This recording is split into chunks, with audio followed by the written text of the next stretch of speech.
Sheikh, sometimes people are going through some difficulty and problems. So they go to some people who tell them to do some crazy things.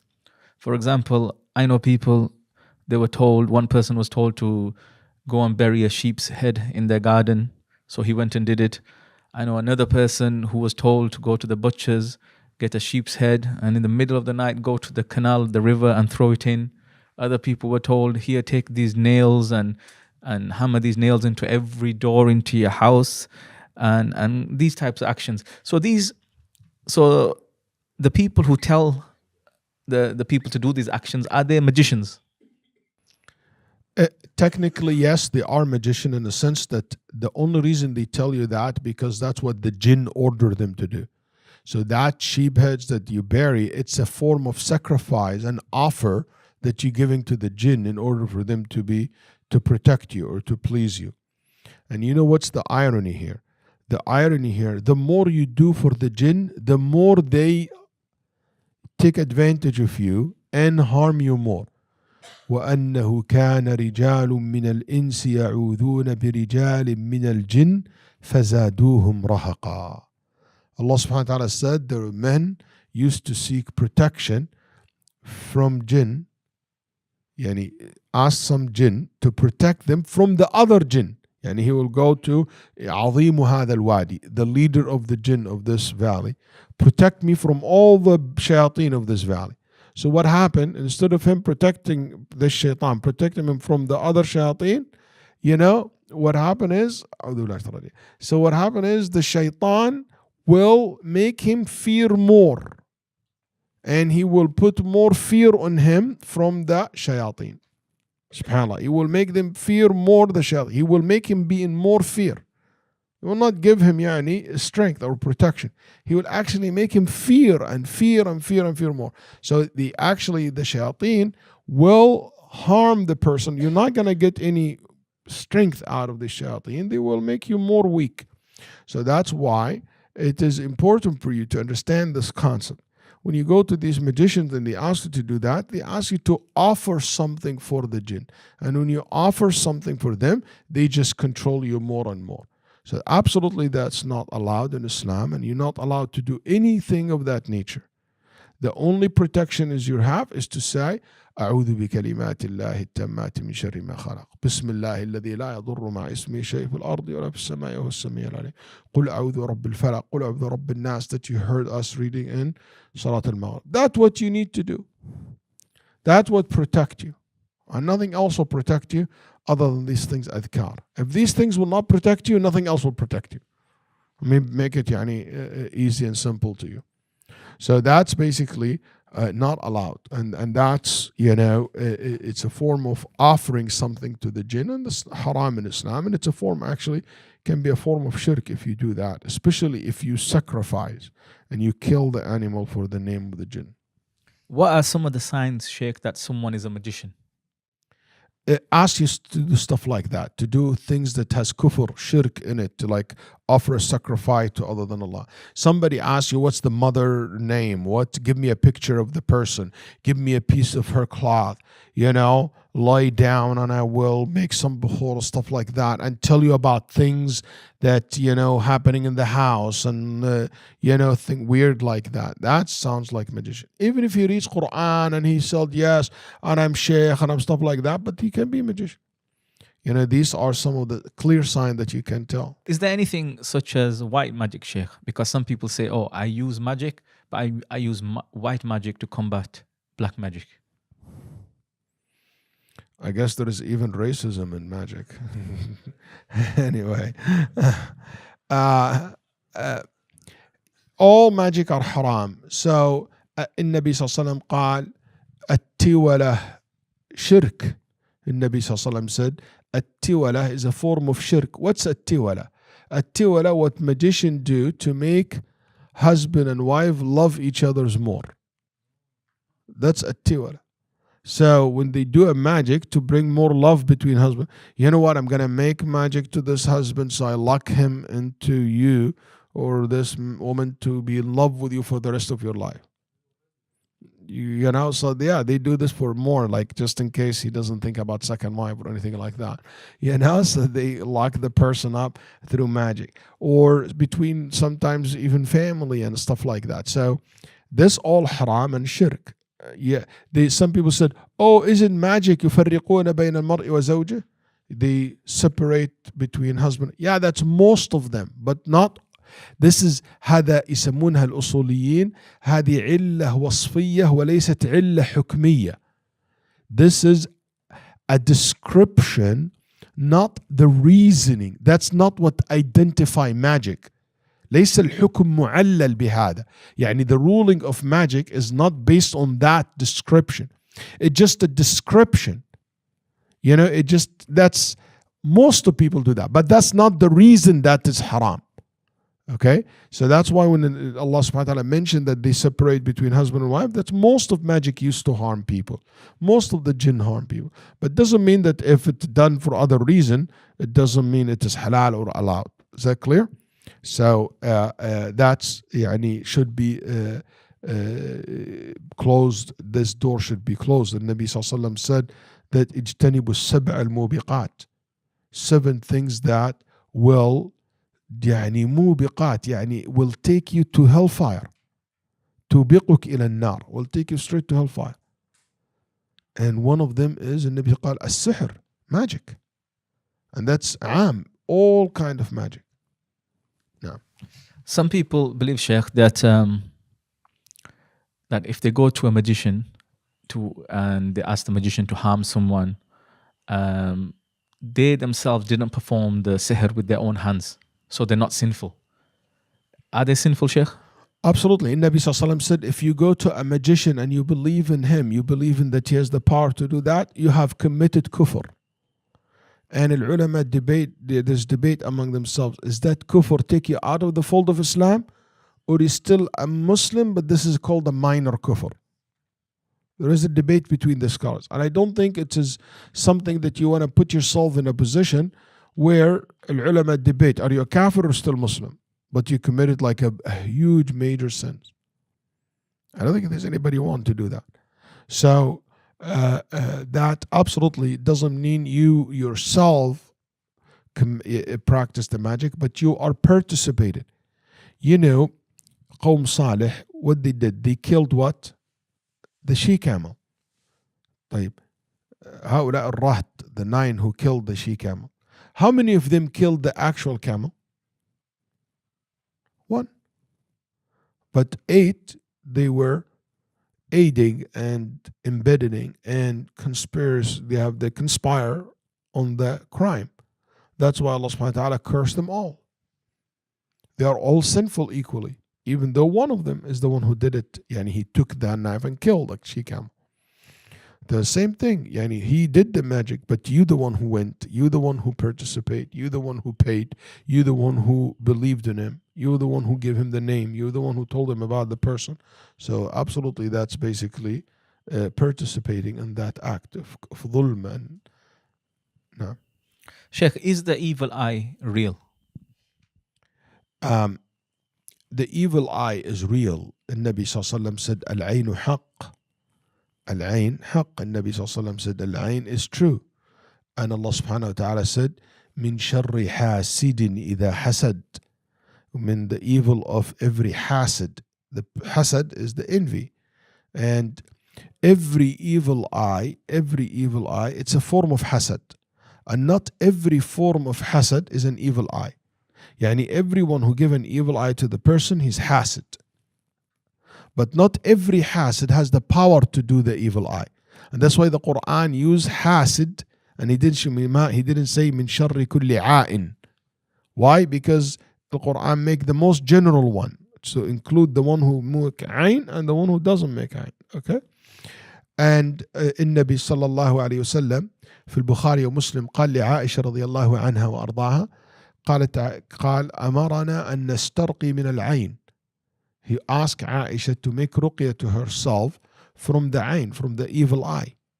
And in Nabi sallallahu alayhi wa alihi wa sallam said in Sahih Muslim, قال العين حق.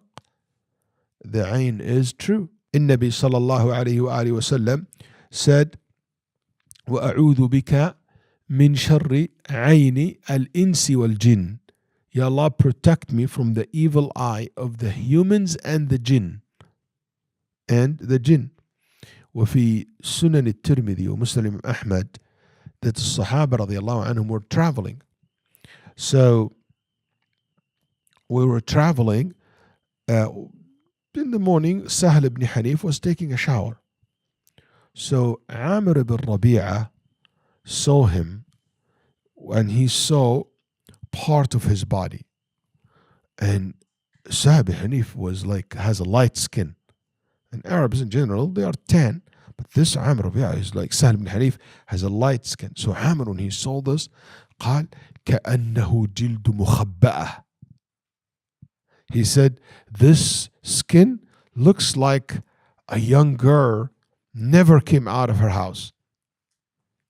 What that means? Because if you stay home all the time, what happened to your skin? Became light because it's not exposed to the sun.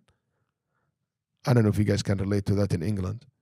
But, you know, in area where there is a lot of sun, and like Texas where I live, or Saudi Arabia where I lived before, it's very hot. So when you go out, you became very dark. That's why Nabi Sallallahu Alaihi Wasallam, his hand was tan, much tanner and darker than his thigh, Sallallahu Alaihi Wasallam, for example, or his, chest. So when the Sahaba described that, because of the sun and the impact of on the body, on the skin. Anyway, so when he saw, he said, this look like a skin of a girl who never came out of her house, and very light skin. He said that, the man just collapsed. So Nabi Sallallahu Alaihi Wasallam said, العين حق إذا رأى أحدكم ما يعجبه فليبرك. Say تبارك الله when you see something that you like. You can harm someone with your evil eye. And the evil eye, it shows that this nafs is basically it's a very strong personality, and your soul, this is the impact of your soul on the other persons. And if the soul impacted, the body is impacted. And that's why don't try to say, okay, so if somebody given evil eye with the glasses is much stronger than without glasses. If somebody has 20 out of 20, he can give better evil eye than someone who has like short-sighted. What about, is it short-sighted or far-sighted? All this irrelevant, because this has to do with the body. The impact of the evil eye come from the soul, from your soul. And it's like, I give you an example. Ibn al-Qayyim rahimahullah said, he said some people, when you look at them, he give you that vibe. Ibn al-Qayyim said, بعض الناس إذا رأيته, you feel sweating and very uncomfortable, can't breathe, and just you want to leave. That's right. Have you ever had this bad vibe from someone? Like some people, they give you a very bad vibe. You just don't want to talk to them. You just want to leave the place. That's the impact of that person's souls on your souls. What if I tell you the Prophet ﷺ said, with every evil eye, there is a jinn with it.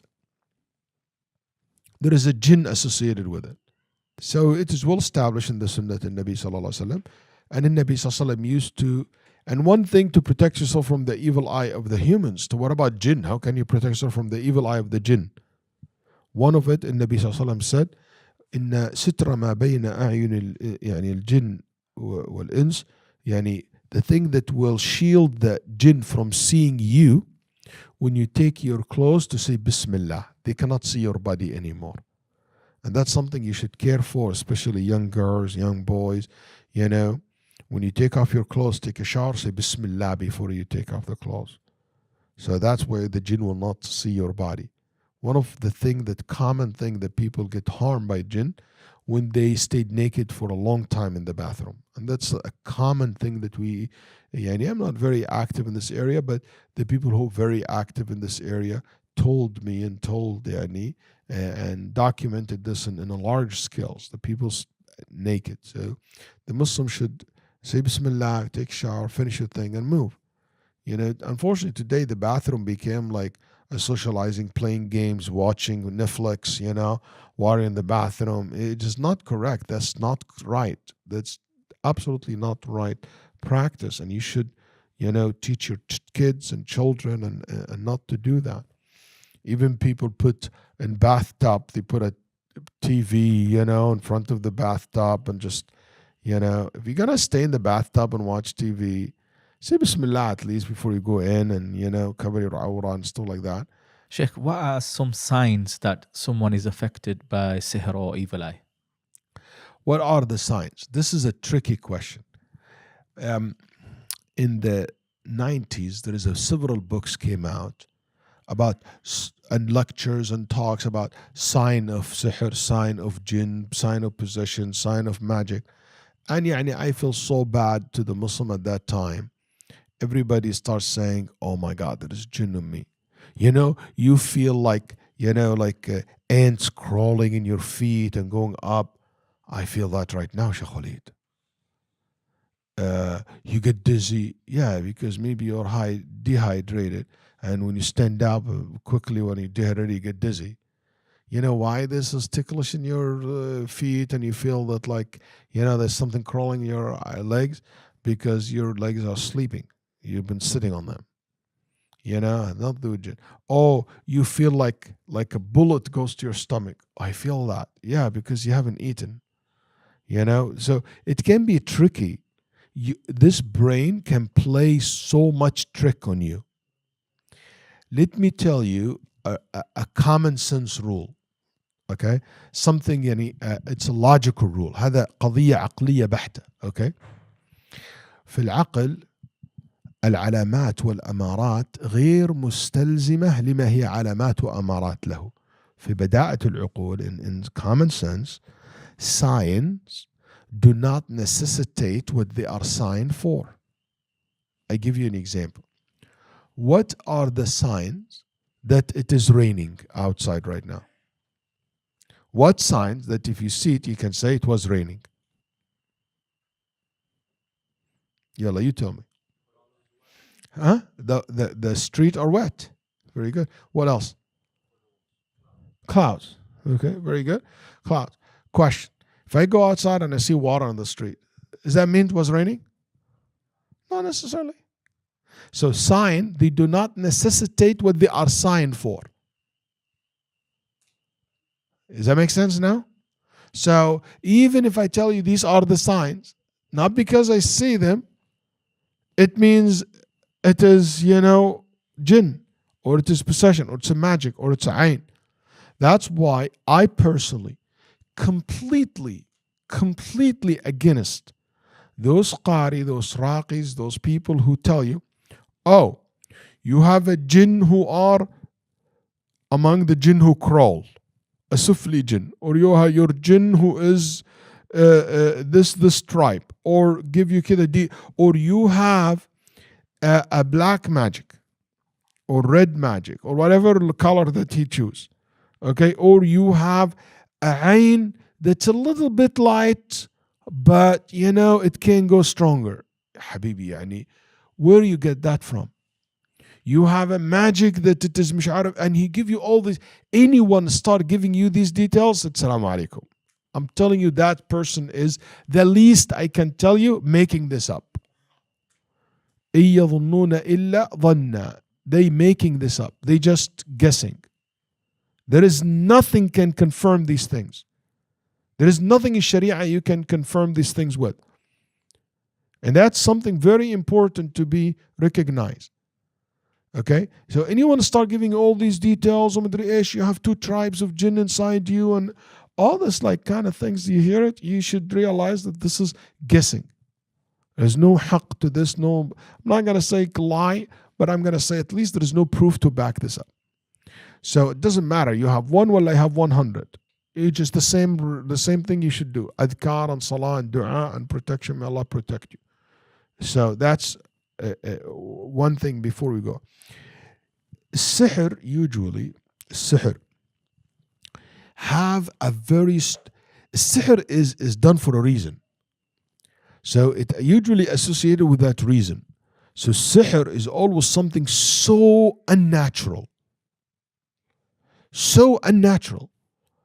Like, for example, will be like a sister would say, this person who proposed to me, I literally, not because I literally see this person's like in the form of animals.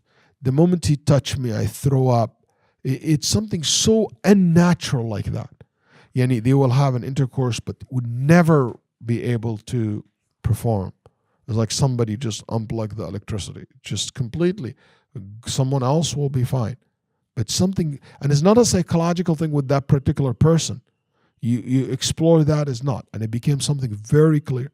Somebody physically, like something so weird about the person. Like I give an example of a case, one of the brother who I learned a lot from him about this particular subject. He passed away, rahimahullah, Sheikh Abdul Qadir, Abu Mus'ab, Abdullah. Beautiful, beautiful recitations. He's an excellent, يعني عابد لله نحسبه كذا يكون زكي الله. May Allah subhanahu wa ta'ala raise his level in Jannah. He called, he said, you should come and look at this case. A sister who have inside and underneath her skin, you know the needles? Needles, just these small needles for sewing. It feels like that. 1, 2, 3, 4, for all over her body. From here to there. You feel it, you touch it, you feel it. They made a scan, they cut the skin, nothing. You do an X-ray, nothing, but you feel it. His doctor couldn't understand what this is. They did everything, and it's all over her body. The moment her fiance walk into the room, this needle goes like this. She scream and she start bleeding from every inch in her body. He gets out the house, it goes down. It doesn't hurt, but you still can feel it. I mean, that's a magic. That's terrible.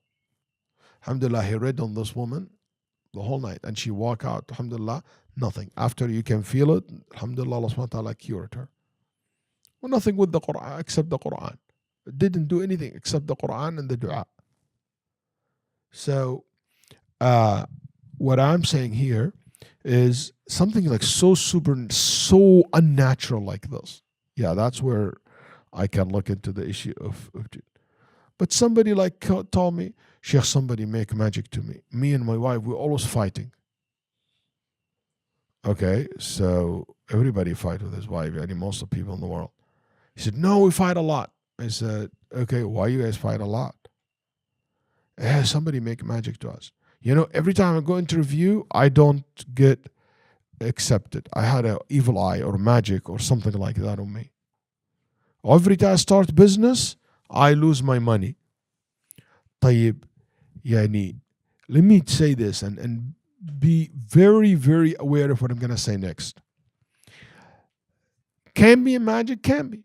But the problem, ya akhi al-habib and my sisters, the moment you're going to explain and say the reason behind my failure marriage or failure career or my business, whatever it is, it's a magic or, ayn and stuff like that, you would never be able to prove that.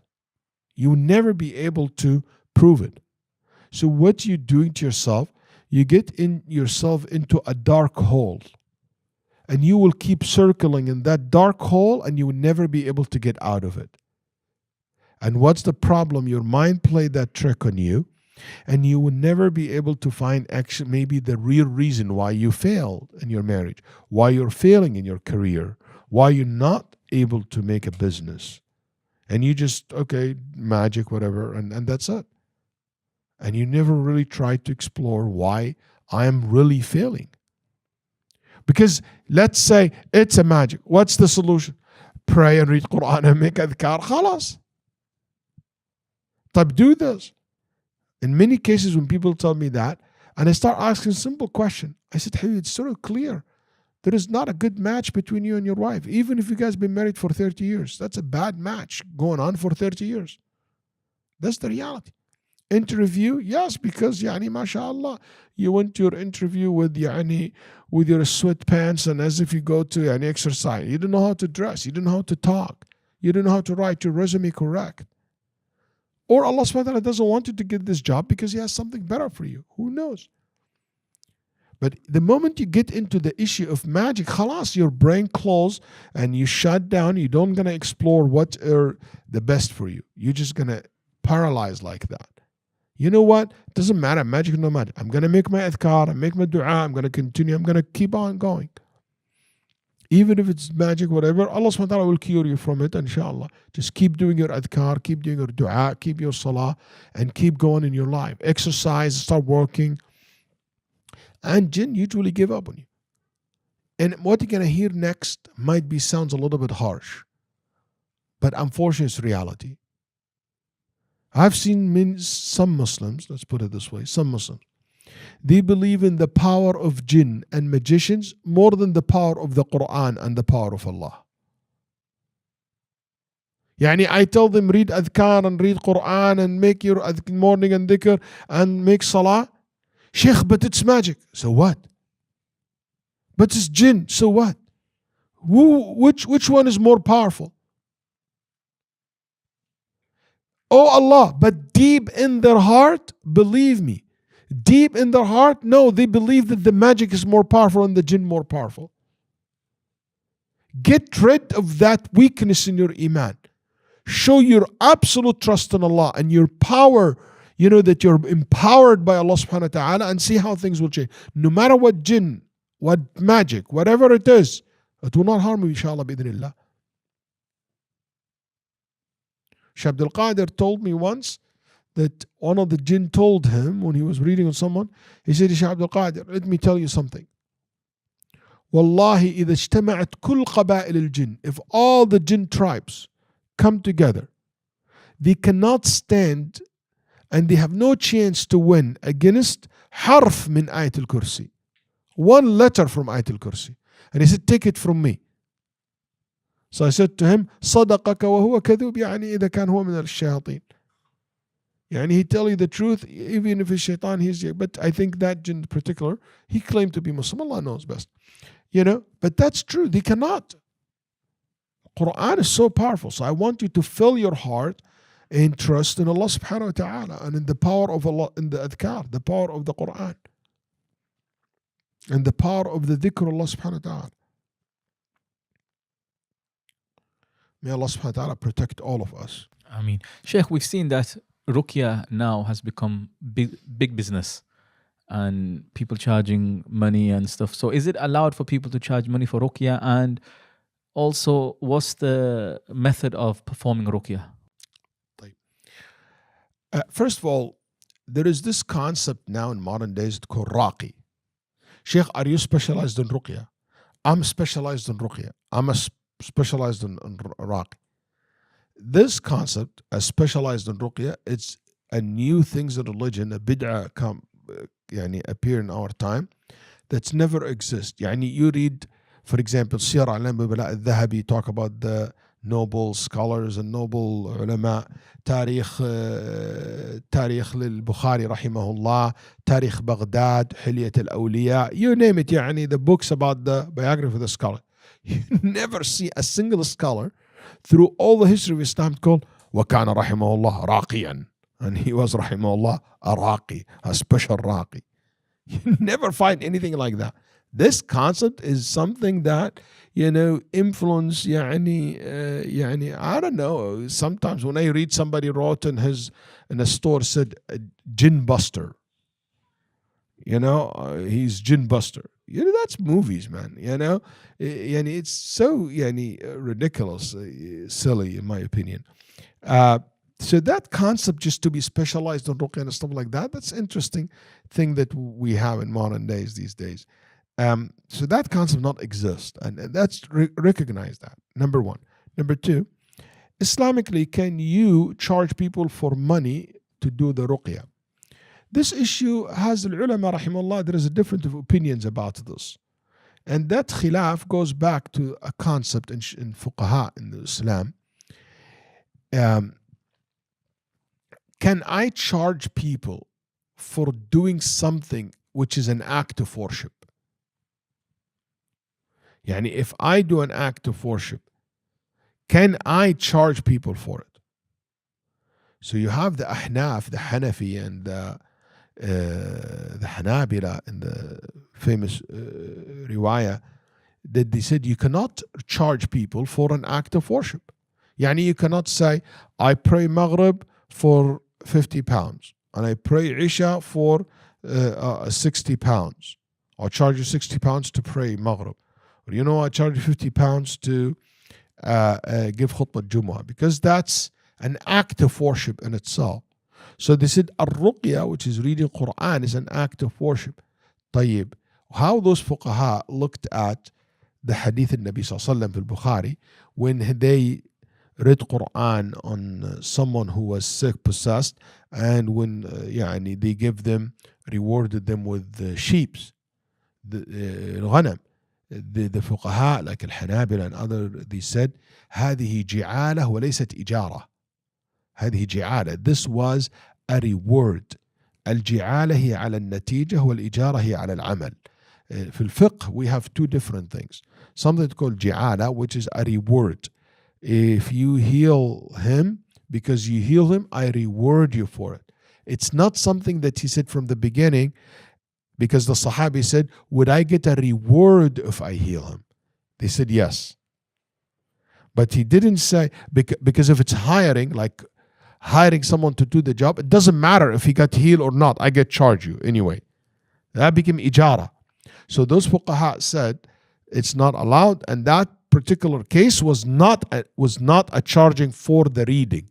The money was a gifted to him from the people because he was healed. You see the difference?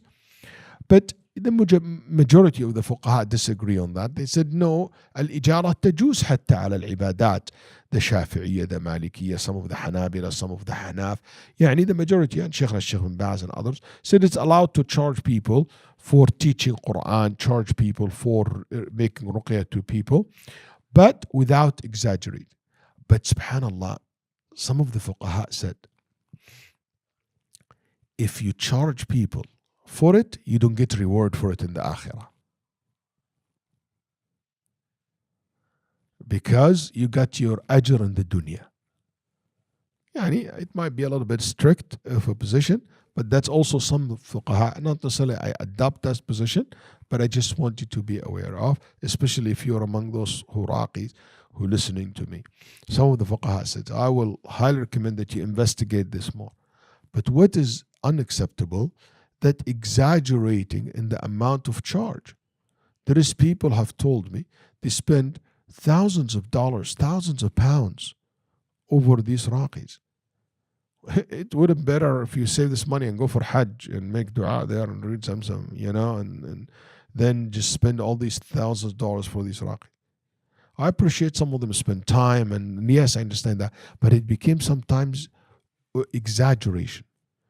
I heard about some people, you know how they read for Ruqya, you read Alhamdulillahi Rabbil Alameen, and you blow Ar-Rahman Ar-Rahim, like this. One blow is like 100 pounds. By the blow. So how many times a blow? That's how much I charge you. And by the way, even in Saudi Arabia, it was like that. Before I moved to the United States in 1997. That kind of charging, some people charge 500 riyals, like this. Once, Sheikh bin Baz, rahimahullah, asked me to go to check someone who claimed to be Raqi. And he said, go check for me if he followed the sunnah, not because I was asked about him. So I told Sheikh bin Baz, okay, I'll go, and I'll let you know. So I went to this Raqi to check him out. Alhamdulillah, I found him doing nothing but reading according to the sunnah and stuff like that. But there's one thing I found in his place where he would give ruqyah to people. It was kind of weird for me. I'll never forget that. He has these bottled waters. I don't know, where's my water? He has these bottled waters in two shelves. One, it says 50 riyals, normal qira'ah. On the top shelves, 100, double. It's super qira'ah. قراءة مركزة وقراءة عادية, So when I told Sheikh bin Baz about this, that's the only thing I noticed was something weird. He laughed. I said, Allah yahdi, Allah subhanahu wa ta'ala guide him. And from that time, it grows, that issue of exaggerating and charging. And you know what's so wrong يعني Umar ibn Abdul Aziz said, somebody he said, who's the worst person? فقالوا هو الذي يمتطي الدين للدنيا. One who used the religion for this dunya. يعني use the religion for worldly reward. So some of those raqi, if they knew that this person, nothing wrong with them, but and they know they cannot help the person, and they still keep bringing them so they can charge them, that person using the religion for the dunya, that's haram. Oh no, they said there is a worse than this. They said, who? قال الذي يبيع دينه لدنيا غيره. The one who sell his own religion for someone else dunya. Yani he doesn't get even a reward. Someone else get the reward in the dunya. And somebody get richer, and you don't even benefit from it in the dunya. Anyway, so going back to the point here, that this is, if it's done just for the sake of money and stuff like that, that's haram. But the concept, yes, you're allowed to charge for people, you're allowed to pay for the service because you put time, effort, and it can be very draining actually. Sometimes this ruqya can stay hours and hours and hours and many times. But I'll tell you, you don't need to go any raqi. I'm sorry if I put you guys out of business, raqis, but the good thing is you don't need any raqis. You can do ruqya to your own self. Just read and make ruqya to yourself. Also jinn leaves you. Jinn don't like people with a strong personality. Jinn prey on the weak. Be a strong person and they will leave you alone. It's very rare to find the jinn possess someone who have a strong personality. Jinn don't possess someone who is healthy, exercising and strong and having that confidence in himself. They don't prey on someone like that. Because they are weak themselves. So they don't like that. That's why even fasiqs, I know, have stories that we heard from family members and stuff like that. They stay away jinn from someone who's a strong personality. So that's why I always say to people, be strong, be confident, exercise, and all these things, be healthy, see what you eat, and be connected to Allah subhanahu wa ta'ala, and move on in your life, and we'll leave you alone. Even if it's jinn, even if it will leave you alone. One of the sign for the ayn is a sudden change. Okay, and one of the way to cure yourself from it for the ayn, and Nabi sallallahu alaihi wasallam ordered this man who gave the ayn to Sahl ibn Hanif. He said, wash your hands, wash your arms. Okay, the area of the wudu, the feet, and he add the knees and the inner part, the inner thigh part. Let's say stands in a container. And all the water after washing gather in the back. Then the Nabi Sallallahu Alaihi Wasallam take this water and put it in his head, but not to his face. It goes from the head to the back. And the Prophet specifically said, don't let the water go into the face, go from the head to the back of the person. And when they did this to Sa'd ibn Hanif, he came back again to the way he was before the evil eye. So when Nabi Sallallahu Alaihi Wasallam قال وَإِذَا اسْتُغْسِلْتُمْ فَاغْتَسِلُوا. If somebody asks you to give him the water because he think you give him evil eye, don't be arrogant. Say, yes, sure, go ahead. Make the wudu. But what if somebody doesn't want to give me the wudu? Ulama said, even if you take something from them, like the rest of the water that he was drinking and eating seeds and stuff like that, some ulama said that. I don't know what's the proof for that, but it's very common. Ibn al-Qayyim rahimahullah said that. And they said because the same concept, when you make wudu, it's part of you attached to the water. The same thing, your saliva or your sweat, or in clothes, you just wash it and you say Bismillah and you put it in the person who affected by the ayn.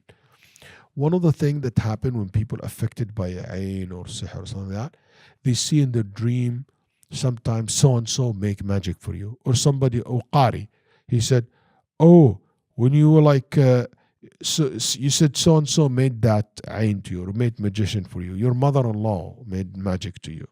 Your sister-in-law made magic to you. Be careful, because the jinn, what they want to create animosity between family and cut ties. Your brother's wife did that to you. So what happened? You cut ties with your brother's wife. You cut ties with your family. That's not right. Don't accuse people with something which is no proof for it, unless there is a good proof for it. Because that can cause تقطع الرحم نسأل الله العافية. And remember, they lie. They don't say the truth, the jinn. Yes. So Sheikh, how can someone perform ruqya on themselves? Abadan. You just say, ruqya is a form of dua and a form of ruqya. So, for example, you put your hand on your stomach if it's hurt. You say, Bismillah, أعوذ بالله من الشيطان الرجيم, بسم الله الرحمن الرحيم, الحمد لله رب العالمين. And you can blow after each verse that came in the sunnah, like this. You blow an air with a little bit of saliva in it, okay, in yourself, or after you read al-Fatiha, okay.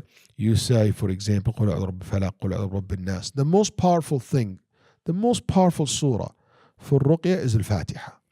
Also, قل أعوذ برب الفلق, قل أعوذ برب الناس. Also, Ayat al-Kursi, okay, to do that. The last two verses from Surah Al-Baqarah. Surah Al-Baqarah in general, okay. Some of the ulama mention something called Ayat al-Sihr. You can, in Surah Yunus and Surah Al-A'raf, some verses related to sihr, but there is not from the Sunnah of the Prophet ﷺ. That's something from Sa'id ibn Musayyib. He mentioned that, and he's from the Immat al-Tabi'een, and Nabi ﷺ praised the generations of the Tabi'een. That's why we don't consider it like to be a bid'ah or anything like that, but it's not from the Sunnah of the Prophet ﷺ. And you just make dua. لا حول ولا قوة إلا بالله. أعوذ بكلمات الله التامات من شر ما خلق. All the dhikr of protection.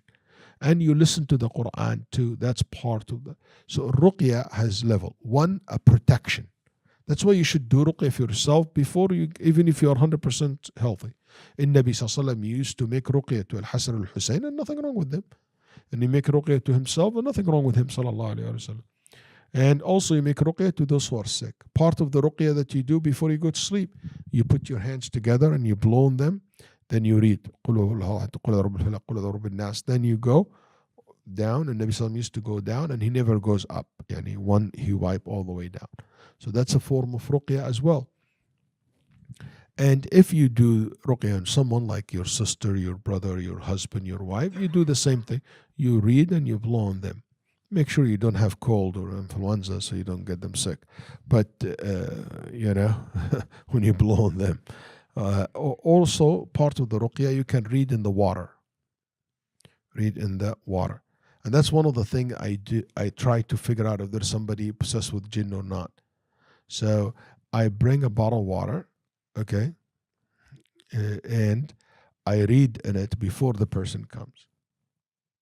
I read in it قل الله الفاتحة آية الكرسي, and I blow on it and I close it. Okay? And when someone come to me, I offer them the water. If this person possessed with jinn would never drink from this water. Even I remember a family, someone, he said, I'm not going to drink it. He told them. So everybody said, what's wrong? We are all drinking. He said, this is not like yours.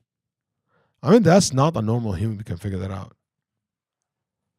And they're all closed. They are like nothing, like you can't tell even. And if they drink it, they will throw up. Some of them even will go diarrhea in their chair. Immediately, they will just spit it out. They will not allow to keep it in their body. So that, that there is something wrong with this person. But sometimes, be careful, sometimes people very familiar with this. So I catch them. So what I do, I give them water and I said, yeah, they know about it because they've been going to so many qaris. I went to all the qaris and I want you to see me. And I know there is nothing wrong when people tell me like that. I know there's just imagining there. So I get a very normal water. Just water I bought it from the grocery store.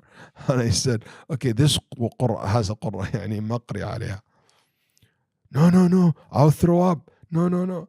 Then I said, try it. And he tried, and he like acting up. I said, come on, man. There is not, I just bought it. It's regular water. Regular water. And I catch them, lying. And they're not lying.